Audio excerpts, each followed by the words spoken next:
Hello students, आज के इस वीडियो में हम डिस्कस करेंगे the probability is maximum at r is equal to a to finding of electron through nucleus. मतलब न्यूक्लियस से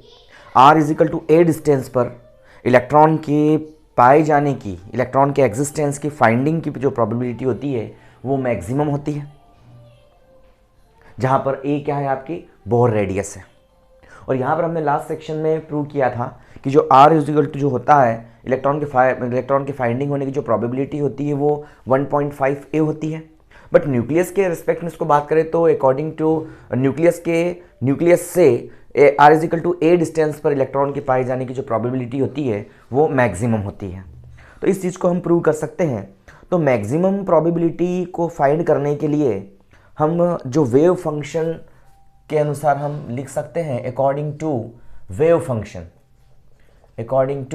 वेव फंक्शन को हमने डिस्क्राइब किया है और अकॉर्डिंग टू वेव फंक्शन जो प्रोबेबिलिटी जो इसकी होगी वह हम लेंगे कहाँ से कहाँ तक। वो प्रोबेबिलिटी रहेगी आर तथा आर प्लस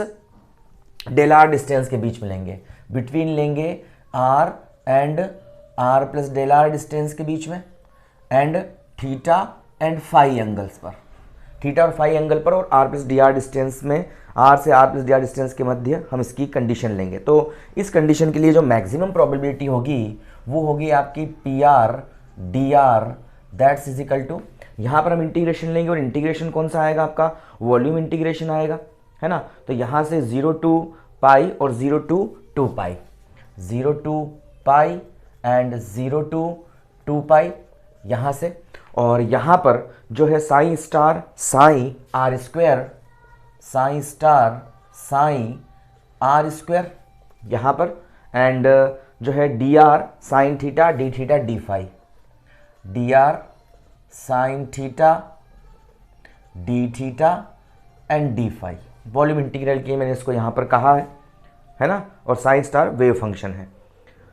ठीक है। और अब अपन यहाँ पर इसकी जो लिमिट्स हैं वो 0 से पाई ली और फाई की लिमिट 0 से 2 पाई ली है। और n इज इक्वल टू 1 के लिए हम जानते हैं, हमने यहाँ पर वेव फंक्शन की बात की थी, but n is equal to 1, n is equal to 1 के लिए साइन 1 0 0, मतलब lmn, l की वैल्यू 1 और m की वैल्यू 0 और n की वैल्यू 0, है ना। और ये होता है r10r फंक्शन हम लिख सकते हैं इसके लिए, है ना। और y00 theta phi, y00 theta phi, इसको हम अलग अलग कर सकते हैं, है ना। ये चीज़ हम लिख सकते हैं, यहाँ पर सिलेबस में ये चीज़ नहीं थी इसलिए मैंने आपको करवाई नहीं है, बट हम साइन फंक्शन को इस y के टर्म्स में भी लिख सकते हैं। y को एक अनदर फंक्शन हमने यहाँ पर इंट्रोड्यूस किया है, इस प्रकार से लिखा जा सकता है इसको। और इसकी जो वैल्यू होती है 1/√4 पाई होती है, 1/√4 पाई ये बन जाता है हमारे पास में, तो 1/√4 पाई और r10 और ये r, मतलब इसकी जो वैल्यू होती है इस रेंज के लिए हम इसको 1/√4 पाई लिख सकते हैं, है ना। और r10 r जो है यहाँ पर उसकी वैल्यू भी हम लिख सकते हैं, पुटअप कर सकते हैं। तो यहाँ पर जो साइन 100 दैट्स इक्वल टू 1/√4 पाई, ये तो इसकी वैल्यू हो गई। और r10 r की जो वैल्यू होगी वो 2/√a³, ए अपन ने बोर रेडियस लिए, इसको सॉल्व किया जा सकता है इस बोर रेडियस के लिए, और e की power of minus r/a, e की पावर ऑफ माइनस का r/a।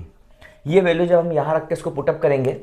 तो पुटअप करने पर यहाँ पर जो है साइन स्टार साई का मतलब क्या होगा, साइन स्क्वायर हो जाएगा ये तो, है ना। और इसको सॉल्व करने पर जो पी आर डी आर हमें मिलेगा यहाँ पर उसकी वैल्यू कितनी होगी, तो यहाँ पर इस पी आर डी आर की वैल्यू हम फाइंड कर लेते हैं यहाँ सबसे पहले। तो यहाँ पी आर डी आर की वैल्यू फाइंड करेंगे तो यहाँ साइन स्टार साई ये तो रहेगा आपका इतना, है ना। Integration 0 to pi sine theta d theta, इसका इंटीग्रेशन हम जानते हैं कितना होता है, 2 होता है। और 0 टू 2 पाई डी फाई का फाई हो जाएगा, तो इंटू साथ में कितना बन जाएगा आपका, ये 2 पाई आ जाएगा। ऐसा कैसा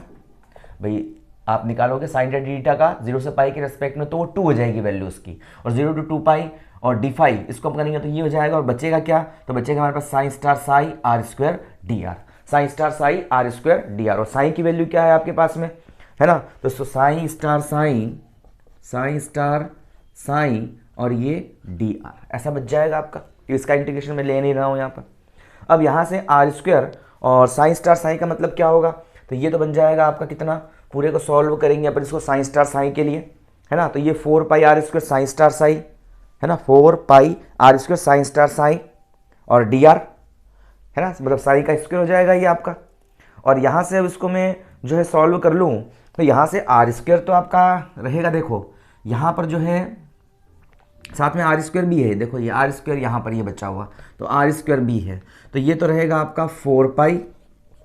आर स्क्वायर, ये बन जाएगा। और साइन स्टार साइन को मैं यहाँ सॉल्व करूँगा तो क्या बचेगा, साइन स्टार साइन की बात करूँगा, देखो साइन स्टार साइन का मतलब क्या होगा, साइन ये साइन स्टार ये, तो इसका स्क्वायर हो जाएगा, तो इसका स्क्वायर होने से ये तो बन जाएगा 1/4 पाई।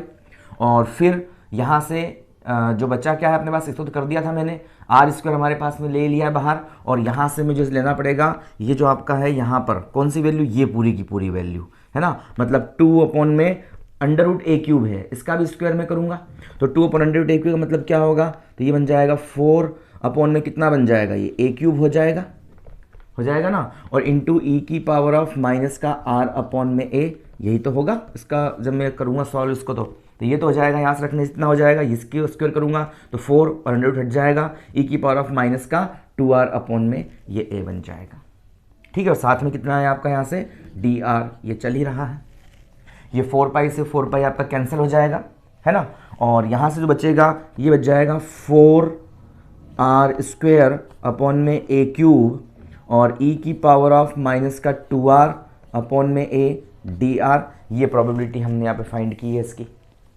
ठीक है ना। अब यहाँ से PR 4 में a³ r² e⁻⁻ minus 2r/ में a, और अब हम इसको जो है r के रिस्पेक्ट में क्या कर दें, इसको डिफ्रेंशिएट कर दें, मतलब मैक्सिमम प्रोबेबिलिटी के लिए क्या होना चाहिए, है ना, जो इसकी प्रोबेबिलिटी की मैक्सिमम वैल्यू कहाँ होगी भाई, अपन यहाँ देखें तो PR dr है आपका ये, तो PR dr भी है, इस dr से मैं dr को भी हटा दूँ तो PR की वैल्यू क्या आएगी आपके पास में 4r² में a³ इंटू e⁻⁻ माइनस का 2r/ में a। अब प्रोबेबिलिटी मुझे मैक्सिमम निकालनी है, तो मैक्सिमम प्रोबेबिलिटी के लिए मैं मैक्सिमा कंडीशन लगा दूं for the condition of maxima and minima. तो मैक्सिमा कंडीशन क्या होती है, तो मैक्सिमा कंडीशन होगी d/में dr, मतलब चेंज होने वाली क्वांटिटी कौन सी है आपकी, यही तो चेंज होने वाली क्वांटिटी ली है हमने, इस चेंज होने वाली क्वांटिटी के रिस्पेक्ट में जो आपकी प्रोबेबिलिटी का जो डिफ्रेंशिएशन हो जाएगा वो कितना हो जाएगा, 0 के इक्वल होगा,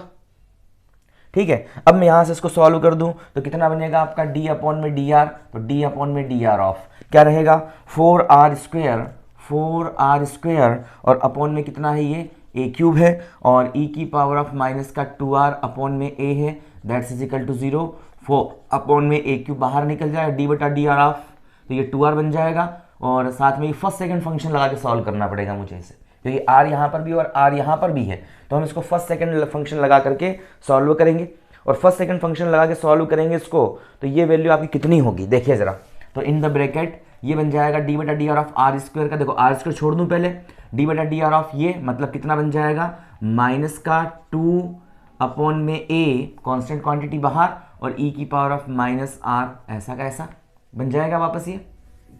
ठीक है ना। और इनटू साथ में क्या रहेगा, देखो मैं यहाँ से d/dr निकालता हूँ तो d/dx, तो कांस्टेंट क्वांटिटी मल्टीप्लाई में बाहर आ जाएगी और e⁻⁻ माइनस r ऐसा कैसा रह जाएगा, यही तो करते हैं अपन यहाँ से, और साथ में फिर प्लस रहेगा जो e⁻⁻ माइनस 2r/a को छोड़ दें और इसका कर दूं मैं तो ये बन जाएगा आपका 2r, that's is equal to 0, ये पूरी क्वांटिटी 0 साथ जाके 0 हो जाएगी, तो यहाँ से क्या बचेगा, यहाँ से बन जाएगा r², है ना, मतलब साथ साथ इसको उठा के उधर ले जाऊं तो कितना बनेगा e⁻⁻ माइनस का 2r/a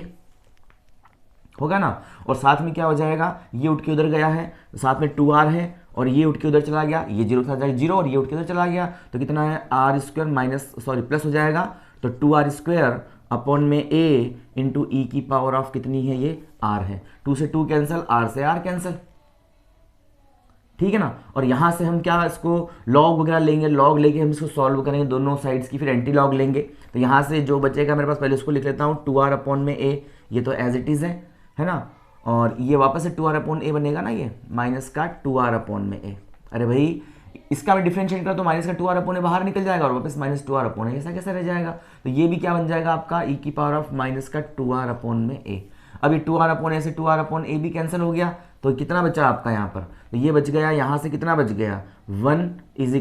r अपॉन में a तो बचा, और r = कितना हो जाएगा आपका a हो जाएगा। तो ये अपने निकाल लिया कि किसी भी पार्टिकल की जो प्रोबेबिलिटी होती है, इलेक्ट्रॉन की जो प्रोबेबिलिटी होती है थ्रू न्यूक्लियाई, न्यूक्लियस से इलेक्ट्रॉन के पाए जाने की जो प्रोबेबिलिटी होती है वो r = a पर मैक्सिमम होती है। इस चीज़ को हमने यहाँ से प्रूव किया है। ओके, तो यहाँ से अपने पास इतना आता है। अब बोर का जो है कॉरेस्पॉन्डेंस प्रिंसिपल देख लेते हैं। तो bourse correspondence principle,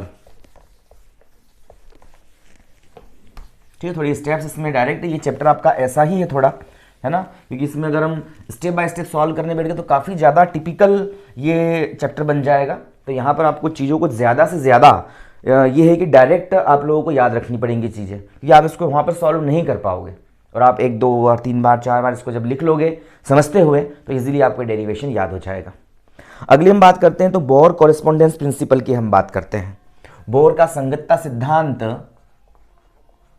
Bohr's correspondence principle, Bohr's correspondence principle क्या कहलाता है? Bohr correspondence principle, Bohr correspondence principle हमें ये कहता है कि यहाँ पर क्वांटम जो आपकी नंबर्स हैं उनकी हायर वैल्यूज़ के लिए, तो उनकी हायर वैल्यूज़ की जो लिमिट होती है वह क्वांटम सिद्धांत के रिजल्ट, है ना। तो जब हम यहाँ बात करते हैं कि भाई जब अपन जो आपका बोर कॉरेस्पॉन्डेंस प्रिंसिपल ये कहता है कि जो आपकी क्वांटम नंबर्स होते हैं, तो क्वांटम नंबर्स होते हैं, और ये कब, जब अपन इसकी हायर वैल्यू लें, फॉर हायर वैल्यू, है ना। मतलब कि जो आपके हायर नंबर के लिए क्वांटम नंबर्स जो होते हैं, हमारे पास क्वांटम नंबर्स देखें LMN, हम क्वांटम नंबर लेते हैं और क्वांटम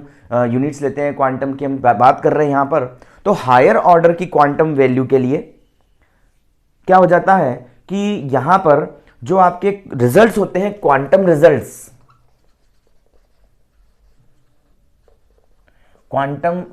जो होते हैं ये इक्वल हो जाते हैं क्लासिकल रिजल्ट्स के, मतलब क्लासिकल हमेशा एक ये कह सकते हैं कि मैक्रोस्कोपिक प्रिंसिपल पे वर्क करती है। अगर हम क्वांटम थ्योरी में भी, क्वांटम मैकेनिक्स में भी जब हम उनके नंबर्स की हायर वैल्यू ले लें, मतलब हायर नंबर के, अपन माइनर की बात नहीं करते यहाँ पर, अपन मेजर की बात करते हैं, तो क्वांटम नंबर की हायर वैल्यूज के लिए जो हमारे क्वांटम रिजल्ट्स होते हैं वो क्लासिकल रिजल्ट्स के क्या हो जाते हैं, इक्वल हो जाते हैं। हम ये भी कह सकते हैं कि जब क्वांटम नंबर्स का मान इतना हम ज़्यादा ले लें, इतनी हायर वैल्यू ले लें क्वांटम नंबर्स की, कि जो क्वांटम आपकी डिस्क्रीटनेस होती है, जैसे आपकी एनर्जी में डिस्क्रीटनेस होती है, जो क्वांटम डिस्क्रीटनेस है, जैसे एनर्जी डिस्क्रीटनेस है, आपका एंगुलर मोमेंटम की जो डिस्क्रीटनेस है, तो हम क्वांटम नंबर की वैल्यू को इतना ज़्यादा ले लें कि जो डिस्क्रीटनेस है वो डिस्क्रीटनेस क्या हो जाए, अप्रोक्सीमेट ये कहें कि वो डिस्क्रीटनेस आपकी नेग्लिजिबल हो जाए। तो उस कंडीशन में जो आपका क्वांटम रिजल्ट होता है वो क्लासिकल रिजल्ट्स को फॉलो करता है। मतलब जो रिजल्ट हमने क्लासिकल से फाइंड किया है वो रिजल्ट हम क्लासिकल मैकेनिक्स से भी फाइंड कर सकते हैं। तो ये बोर कॉरेस्पॉन्डेंस थ्योरम है। अब इसके कुछ अपन एग्जांपल्स देख लेते हैं, बोर क्वांटम कॉरेस्पॉन्डेंस के एग्जांपल्स। इन एग्जांपल्स की हम बात करते हैं तो इस एग्जांपल्स में हम पहले एग्जांपल को अगर देखें तो मान लेते हैं कि हमारे पास में एकल इलेक्ट्रॉन है, एकल इलेक्ट्रॉन एटम जो होता है, मतलब वन इलेक्ट्रॉन एटम कौन कौन से होते हैं, जैसे आपका हाइड्रोजन होता है ना, हीलियम प्लस होता है, Li जो है 2+ होता है, Li से 2 इलेक्ट्रॉन निकाल दो, है ना, तो Li 2+, ये सब क्या होते हैं, एकल मतलब यूनिट इलेक्ट्रॉन वाले होते हैं। इनके सबके आउटर ऑर्डर में क्या होता है, एक एक इलेक्ट्रॉन होता है। तो ये अपन इसके हायर ऑर्डर की अगर बात करें, हायर ऑर्डर की एनर्जी ले लें, मतलब इसकी जो एनर्जी जो n है, एनर्जी वैल्यू जो है n, ये अपन हायर ऑर्डर की ले लें, और कहाँ से कहाँ तक ले लें, En से अपन En-1 तक ले लें। मतलब ये कहें कि जब आपका कोई भी इलेक्ट्रॉन है ये हायर ऑर्डर En से En-1 में जब ट्रांजेक्शन करता है, En आपका हायर जो एनर्जी लेवल है और En-1 आपका लोअर एनर्जी लेवल है। तो यहाँ पर ये है कि जो 1 इलेक्ट्रॉन एटम जब हायर एनर्जी लेवल से लोअर एनर्जी लेवल में ट्रांजेक्शन करता है, तो यहाँ पर जो अगर ये बहुत ज़्यादा हायर और ये बहुत ज़्यादा लोअर है, तो यहाँ पर जो अपने पास फोटोन इमिट करेगा, बिल्कुल हम जानते हैं ये फोटोन इमिट करेगा जब भी कोई, ये आपका हायर लेवल है और ये हमारे पास में लोअर लेवल है। जब भी ट्रांजेक्शन होता है हायर लेवल से लोअर लेवल में इलेक्ट्रॉन का, तो ये क्या करता है, ये जो है इस फोटोन E=h न्यू एनर्जी के फोटोन को इमिट करता है। तो उस समय फोटोन की जो फ्रीक्वेंसी होती है वो कैसी होती है, काफ़ी लो फ्रीक्वेंसी होती है, अगर हम En और En-1 की वैल्यू हाई ले ले तो, है ना। जो प्रिंसिपल नंबर के संग जो एनर्जी लेवल होते हैं जब ये होते हैं तो ठीक है ना। और यहाँ पर हम जो है यही रिजल्ट हम क्वांटम मैकेनिक्स से भी फाइंड कर सकते हैं। तो इस कंडीशन पर जो हमें यहाँ पर इसकी फ्रीक्वेंसी मिलती है, हम इसकी फ्रीक्वेंसी के लिए डेरिवेशन निकाल सकते हैं इस इलेक्ट्रॉन जो निकल रहा है इसकी। तो यहाँ से हम इसको देखेंगे तो m/4π डायरेक्ट लिख रहा हूँ, इसकी वैल्यू को डायरेक्ट ही आपको याद रखनी है, 4π/h⁻³ ये होती है इसकी रिजल्ट, इसके वैल्यू Z²/4πε0 ओवर 4πε0 और इसका भी क्या है, होल स्क्वायर है। ये मैं फ्रीक्वेंसी निकाल रहा हूं जब इलेक्ट्रॉन मतलब 1 इलेक्ट्रॉन एटम में जो इलेक्ट्रॉन होता है हायर एनर्जी स्टेट से लोअर एनर्जी स्टेट में ट्रांजेक्शन करता है, तो उसकी फ्रीक्वेंसी होती है m/4πh⁻³ Z²/4πε0 और ये होता है 1/(1/n-1) का होल स्क्वायर और माइनस का 1/n²। ट्रांजेक्शन के लिए यही तो इक्वेशन होती है भाई। इसमें ट्रांजेक्शन हो रहा है इससे n²/n², तो n-1 में ट्रांजेक्शन कर रहा है, n से ट्रांजेक्शन कर रहा है। तो यहाँ पर हम ये कहें कि यहाँ पर जो है आपकी n की वैल्यू बहुत ज़्यादा है,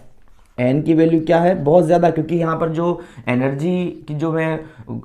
यहाँ पर प्रिंसिपल क्वांटम नंबर बोल सकते हैं इसको, ये क्या है आपका प्रिंसिपल क्वांटम नंबर है। तो प्रिंसिपल क्वांटम नंबर जो अपने पास हाई लिया है मैंने, क्योंकि हमारे पास यही तो मुझे करना है हायर वैल्यू के लिए। तो हायर प्रिंसिपल क्वांटम नंबर के लिए यहाँ से इलेक्ट्रॉन ट्रांजिशन का तो एनर्जी इसकी जो फ्रीक्वेंसी लो होगी और उस फ्रीक्वेंसी के लिए हमारे पास फार्मूला आता है। और n की वैल्यू चूंकि बहुत ज़्यादा होती है आपकी 1 से, तो हम इस ब्रैकेट वाली क्वांटिटी को सॉल्व हम कर सकते हैं और सॉल्व करके हम इसकी वैल्यू कितनी निकालते हैं, मतलब कि n-1 का होल स्क्वायर माइनस n⁻², इसको हम क्या करेंगे, एक्सपेंशन करेंगे और एक्सपेंशन करके हम इसकी अप्रोक्सीमेट वैल्यू ले सकते हैं। और इसकी अप्रोक्सीमेट वैल्यू जो हमारे पास आती है वो आती है हमारे पास में 2n⁻³ ये मैं वैल्यू ले लेता हूँ इसकी, और हायर ऑर्डर को मैं रिजेक्ट कर दूंगा इसके लिए, तो ये मैं इसको ले लेता हूँ यहाँ पर 2n⁻³ और n की बड़ी वैल्यूज के लिए हम इस इक्वेशन में जब मैं इसमें पुटअप कर देता हूँ तो न्यू = बनता है m/4πh⁻³ इंटू Ze²/4πε0 और इसका क्या रहेगा, होल स्क्वायर। और इस वैल्यू को यहाँ पुटअप करता हूँ मैं, तो ये बन जाएगा कितना, 1/2n³। ये इक्वेशन नंबर फर्स्ट हमारे पास आ जाती है, ये फ्रीक्वेंसी आती है ना। और इसी रिजल्ट को जब हम फाइंड करना चाहते हैं तो जो अपना बोर का जो आपका एटॉमिक मॉडल है, जो अकॉर्डिंग किसके है, क्लासिकल मैकेनिक्स के अकॉर्डिंग, ये तो क्वांटम मैकेनिज्म की हमने इसकी वैल्यू निकाल दी, बट इसी रिजल्ट्स को हम जो है क्लासिकल मैकेनिक्स का जो बोर क्वांटम थ्योरी है, उस बोर क्वांटम थ्योरी से भी हम इसको क्या कर सकते हैं, इजीली फाइंड आउट कर सकते हैं। मान लेते हैं कि यहाँ पर जो आपका क्लासिकल मॉडल कहता है कि इलेक्ट्रॉन न्यूक्लियस के सराउंड, आपका ये जो इलेक्ट्रॉन है ये आपका न्यूक्लियस है ना, और ये इलेक्ट्रॉन है, और ये इलेक्ट्रॉन जो है न्यूक्लियस के सराउंड रिवॉल्व कर रहा है v वेलोसिटी से, m मास का इलेक्ट्रॉन, और वो r रेडियस पर क्या कर रहा है, रिवॉल्व कर रहा है, घूम रहा है नाभिक के चारों ओर, न्यूक्लियस के चारों ओर, ठीक है ना। तो इसकी फ्रीक्वेंसी में निकाल सकता हूं। तो फ्रीक्वेंसी कैसे निकालें हम इसकी, हम जानते हैं भाई वेलोसिटी = कंप्लीट साइकिल के लिए 2πr, ये होगा इसका सर्कमफेरेंस, और अपॉन में कितना हो जाएगा, ये t हो जाएगा। बट 1/t क्या होता है, फ्रीक्वेंसी होता है। तो मैं लिख दूं इसको न्यू = 2πr ओवर कितना हो जाएगा, ये v/में 2πr, ऐसा ही तो हो जाएगा। 2πr को v के बटे ले जाऊं, ले गया। न्यू क्या है, 1/t न्यू रख दिया, तो न्यू = v/में 2πr, मैं इसको लिख सकता हूं यहां पर इस क्वांटिटी को। अब यहाँ पर बोर के मॉडल जो होते हैं, दो मॉडल्स होते हैं बोर के इक्वेशन के। एक मॉडल होता है M V R is equal to N H cut, N H upon two pi होता है, एच अपॉन टू पाई को मैं एच कट लिख देता हूँ। एक तो ये मॉडल होता है बोर का, ये फर्स्ट बोल देता हूँ, इसको सेकंड बोल देता हूँ, फर्स्ट बोल चुका हूँ, इसको सेकंड बोल दे, इसको थर्ड बोल देता हूँ। और यहाँ से अगला मॉडल होता है वो होता है एम वी स्क्वायर अपॉन में r, that's is equal to क्या बनता है, ये होता है आपका जो है Z e square over 4 pi epsilon not into r square. मतलब जो दोनों के बीच में जो एट्रैक्टिव फोर्स लगता है, वो एट्रैक्टिव फोर्स ही इस न्यूक्लियस को क्या करता है, रिवॉल्व करने के लिए सेंट्रीपिटल फोर्स, अभिकेंद्री बल प्रदान करता है। मैं लिख सकता हूं इसको। जब मैं इन दोनों इक्वेशन को यूज करूंगा तो इक्वेशन थर्ड एंड फोर्थ है, तो फ्रॉम थर्ड एंड फोर्थ इसको मैं सॉल्व करूंगा और सॉल्व करके मैं v अपॉन आर की वैल्यू फाइंड करूंगा। बिल्कुल है, यहाँ से v अपॉन आर छोड़ दूंगा, m अपॉन v को नीचे ले जाऊंगा और यहाँ से इस v की वैल्यू जो भी है इसको निकाल के जब इसको पुटअप करके सॉल्व करूंगा तो जो v अपॉन आर की वैल्यू हमारे पास आने वाली है वो बनने वाली है m z स्क्वायर e की पावर 4 और डिनोमिनेटर में 4 पाई एप्सिलॉन नॉट का क्या बन जाएगा, आपका होल स्क्वायर होगा यहाँ पर, है ना। और साथ में बन जाएगा n cube h cut cube, n cube h cut cube. इसको इजीली हम प्रूव कर सकते हैं यहाँ पर इसके लिए, ठीक है। तो एन क्यूब अपॉन में एच कट क्यूब ये हमारे पास निकल जाता है। ओके, अब मैं यहाँ से जो इसकी फ्रीक्वेंसी में वैल्यू रख देता हूँ, तो फ्रीक्वेंसी में इसकी वैल्यू जो पुटअप करूंगा मैं v अपॉन आर की, v अपॉन आर जो इसकी वैल्यू फ्रीक्वेंसी में पुटअप करूंगा मैं, तो न्यू इज इक्वल टू कितना बन जाएगा, देखो 1/2 तो है ही आपका,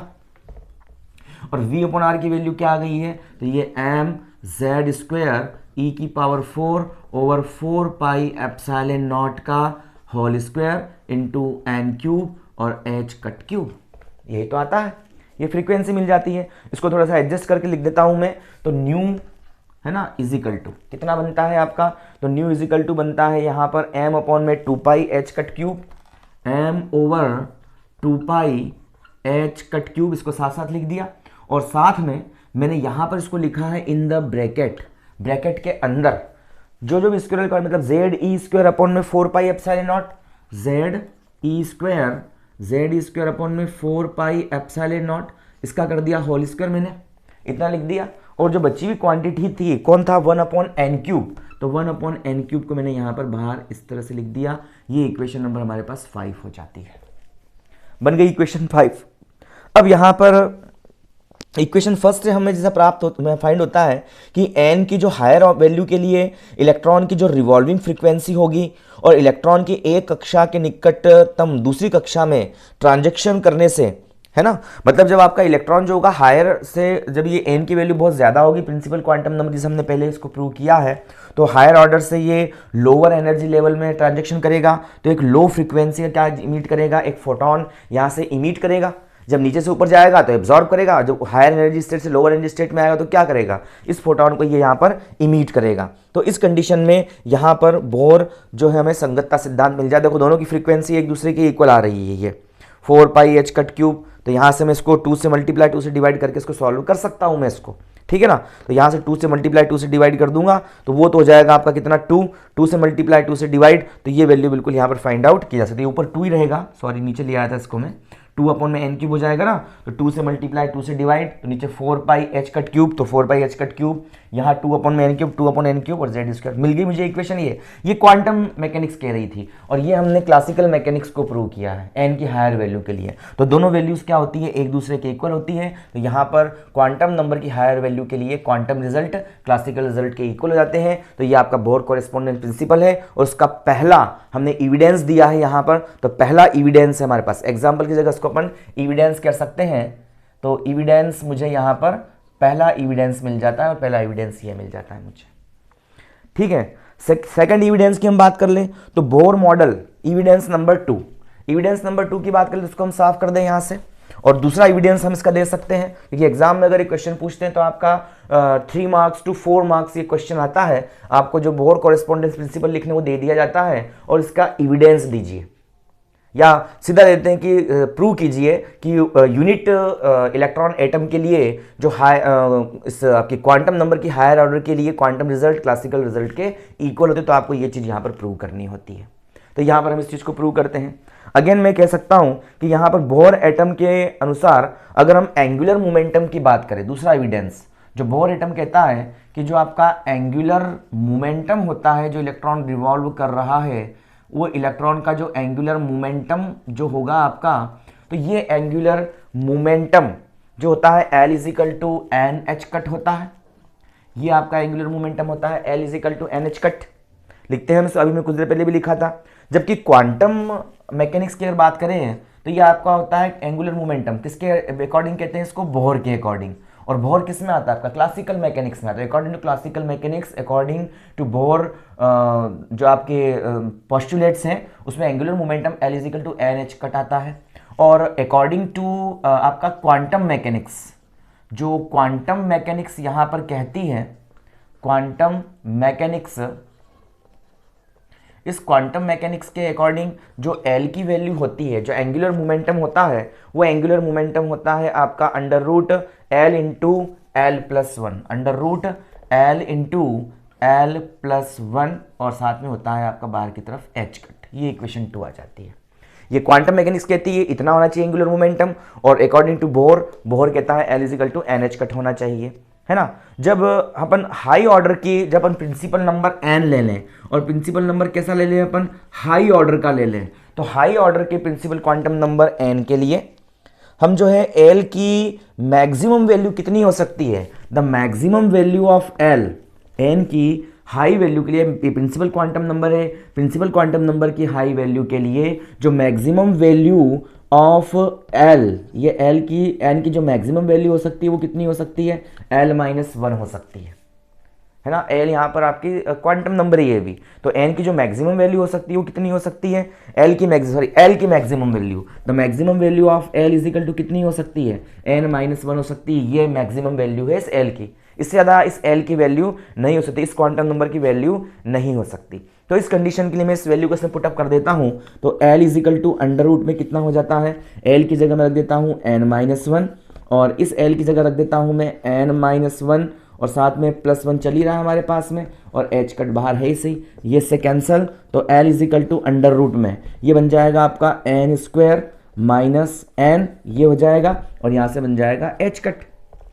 बट n की वैल्यू पहले ही हाई है, इसका स्क्वायर करूंगा तो और हाई बन जाएगी, इसका मतलब n स्क्वायर की value is very very greater than n है, तो n को अपन नेग्लिजिबल मान लें, तो L इजिकल टू कितना बचता है हमारे पास में, n square into H cut बाहर, तो L is equal to N H cut, equation number third आ जाता है। तो from first and third, first के अकॉर्डिंग, बोहर के अकॉर्डिंग ये एंगुलर मोमेंटम ये था, बट हम क्वांटम मैकेनिक्स के अकॉर्डिंग एंगुलर मोमेंटम ये होता है, और n की हायर वैल्यू के लिए, n की हायर वैल्यू के लिए L की higher value n minus one होती है। जब इस वैल्यू को इसमें पुट करता हूँ तो हमारे पास L is equal to N H cut आता है। इसका मतलब बोहर कॉरेस्पॉन्डेंस प्रिंसिपल यहाँ पर भी फॉलो होता है, तो यहाँ पर हम बोहर कॉरेस्पॉन्डेंस प्रिंसिपल को फॉलो कर सकते हैं। इसका मतलब ये है,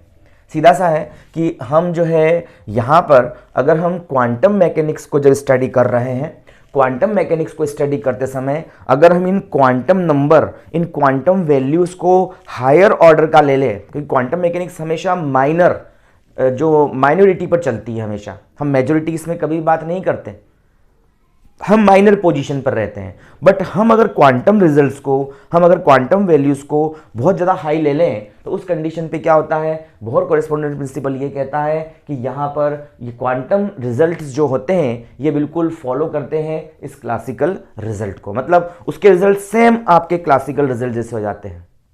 क्वांटम मैकेनिक की माइनर वैल्यू के लिए एंगुलर मोमेंटम ये आ रहा था, और मेजर वैल्यू के लिए क्लासिकल मैकेनिक्स ये कह रही थी, बट हमने इसकी अगर हायर वैल्यू ली है इसके लिए, तो उस कंडीशन में क्वांटम वैल्यू को हाई लेने पर ये जो क्वांटम मैकेनिक्स है, ये क्वांटम रिजल्ट्स बिल्कुल पूरी तरह से फॉलो करते हैं इस क्लासिकल रिजल्ट्स को। इसके मैंने 2 एविडेंस दिए हैं, बट ये एविडेंस आपका ज़्यादा इंपॉर्टेंस है, ये एग्जाम में बिल्कुल पूछा जा सकता है, और पूछा जाएगा अप्रोक्सीमेट 3 to 4 मार्क्स में, इसको अच्छे से याद रखना है। इस तरह से हम यहाँ पर ये जो बोहर कॉरेस्पॉन्डेंस प्रिंसिपल कह सकते हैं।